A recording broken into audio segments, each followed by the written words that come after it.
welcome back. This is another in the series of readings while on the road. And today we're going to be reading from chapter 5 in Joseph Campbell's Primitive Mythology. Chapter 5 again is on the topic of the ritual of death. And we're going to be reading the first part of section 5 called Parallelism or Diffusion.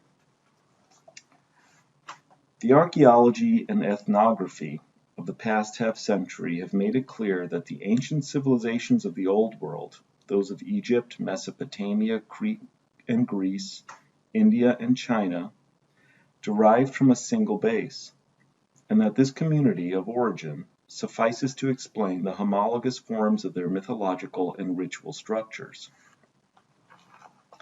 As already noted, the beginnings of this epochal flowering have been traced to a Neolithic base in the Near East, the first signs of which have been identified circa 7500 to 5500 BC, and to the sudden appearance in approximately the same area, circa 3200 BC, of a syndrome of priestly discoveries and crafts, including an astronomical calendar, the art of writing, a science of mathematics applied to and attempting to coordinate the measurements of space and time, and the conception of the wheel.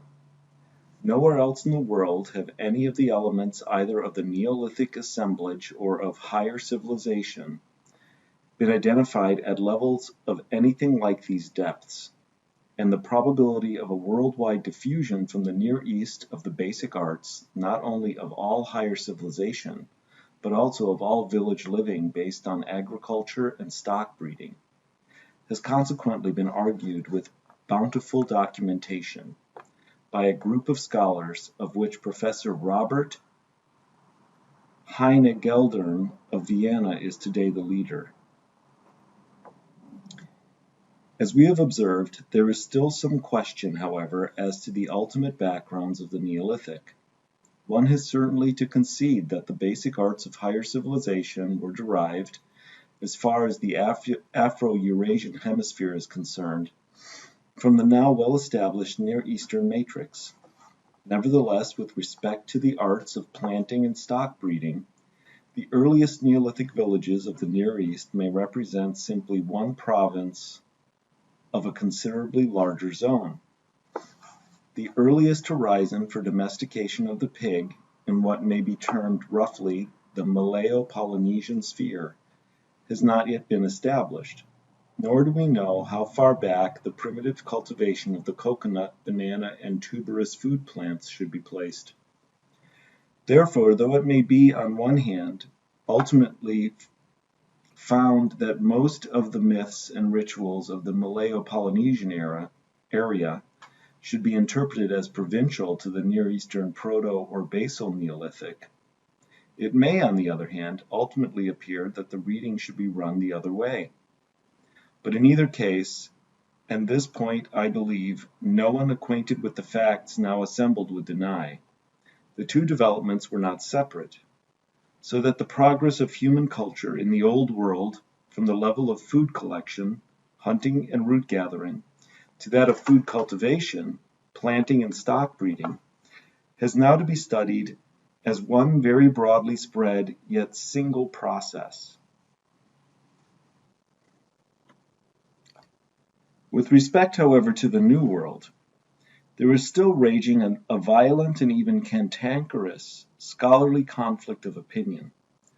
For example, in a firm presentation of the point of view that has been favored by the majority of our North American schools of anthropology, we read, "In both hemispheres, man started from cultural scratch as a nomadic hunter, a user of stone tools, a Paleolithic savage. In both, he spread over great continents and shaped his life to cope with every sort of environment.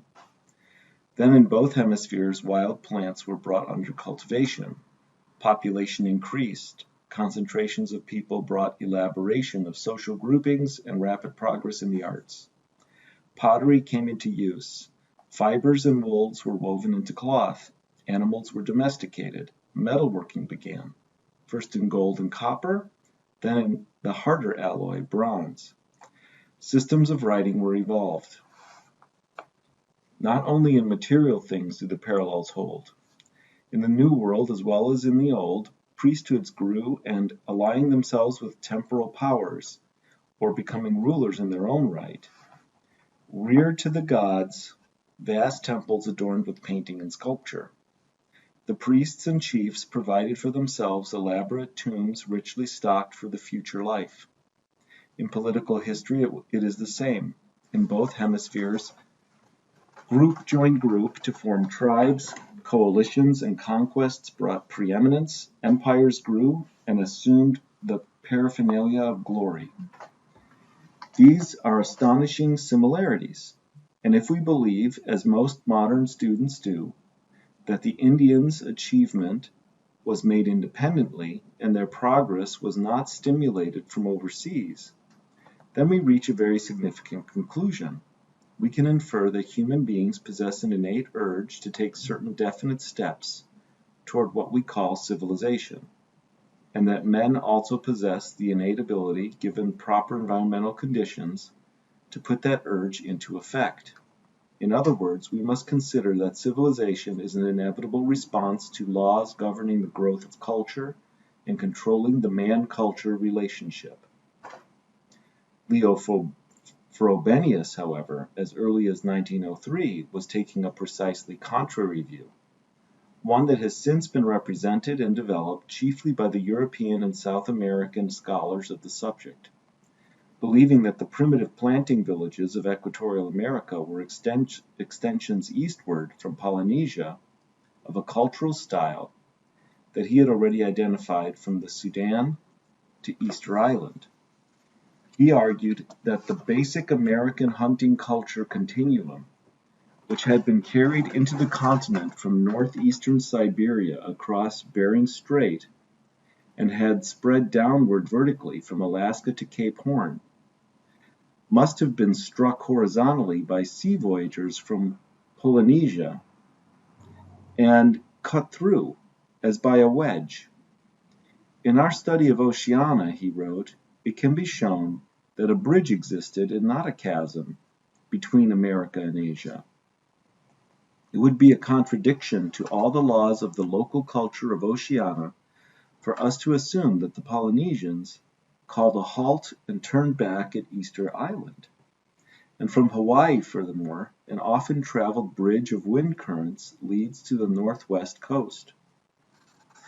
The strongest and usual reply of the isolationists to every argument of the diffusionists was that the Polynesian migrations were late, far too late, to account for the invention of agriculture and the flowering of high civilization in the New World. The period of the great Polynesian migrations they placed between the 10th and 14th centuries AD, and the earliest possible entry of man into that far-flung island world of the South Pacific not earlier than the 5th century AD, whereas all sorts of ancient dates were proposed for the earliest agricultural horizon in the New World. Spinden's date, for example, of circa 4000 BC, or Kroeber's circa 3000 BC. Actually, however, the earliest well-established date for American agriculture is only circa 1016 plus or minus 300 BC, at a site on the northern coast of Peru called Huaca Prieta. There, at the mouth of the Chicama Valley, a number of mounds excavated in the late 1940s yielded a beautiful series of stratified remains, 4 extremely significant samplings of which have been dated by the new radiocarbon C14 method as follows. 1. Sample number 598, charcoal from bedrock level fireplaces, 2348 plus or minus 230 BC. There was no evidence of agriculture on this level. The associated remains indicated the presence only of a primitive hunting, fishing, and food gathering community. 2. Sample number 321. Wood associated with agricultural products, 1016 plus or minus 300 BC. On this level, the earliest agricultural products appeared, and they were, to everyone's amazement, A. Twined fabrics, nets and woven matting made of an Asiatic cotton, and B. Two small bottle gourds carved in low relief with highly stylized figures, suggesting trans-Pacific themes, a double bird head and the mask of a sort of cat or jaguar man. The bottle gourd being a plant not native to America. In addition, bits of bark cloth, tapa, an oceanic trans-Pacific element, were found in association with these remains. 3. Sample number 323. Rope associated with a coarse ceramic ware, 682 plus or minus 300 BC. 4. Sample number 75. House timber associated with cultivated maize, 715 plus or minus 200 BC. It is obvious that the dates are far short of the old early agricultural horizon of circa 3000 or 4000 BC. And meanwhile, to settle the balance, a radiocarbon date of 1500 plus or minus 200 BC has been established for a settlement of some kind on the island of Saipan in the Marianas, well out in the Pacific, some 1,500 miles eastward of the Philippines. So the protest of far too late has been rendered null.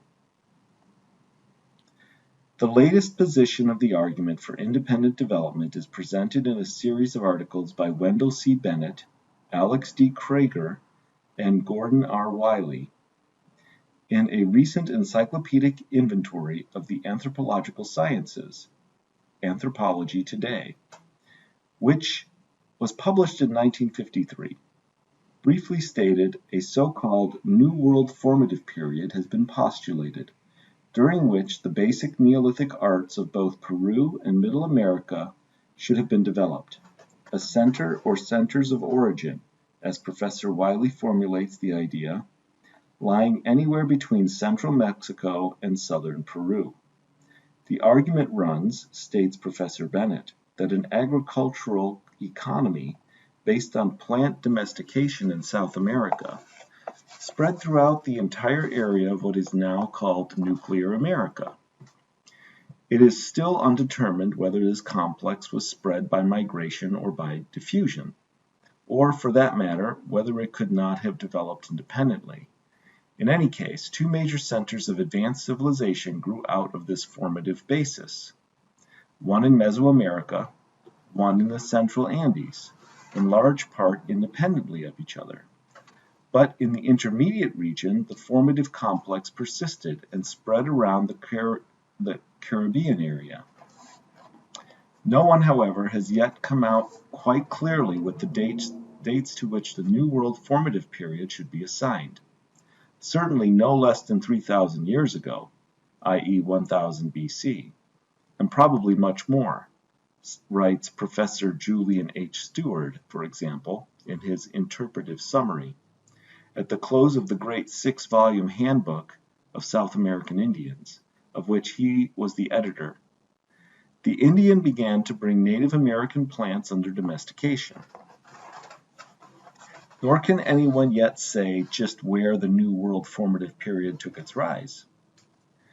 The region of its ultimate origin is unknown, writes Professor Stewart, but it might have been in South America. It might, however, have been somewhere else entirely, as we may judge from the early appearance of those bottle gourds on the coast of Peru, circa 1016 plus or minus 300 BC.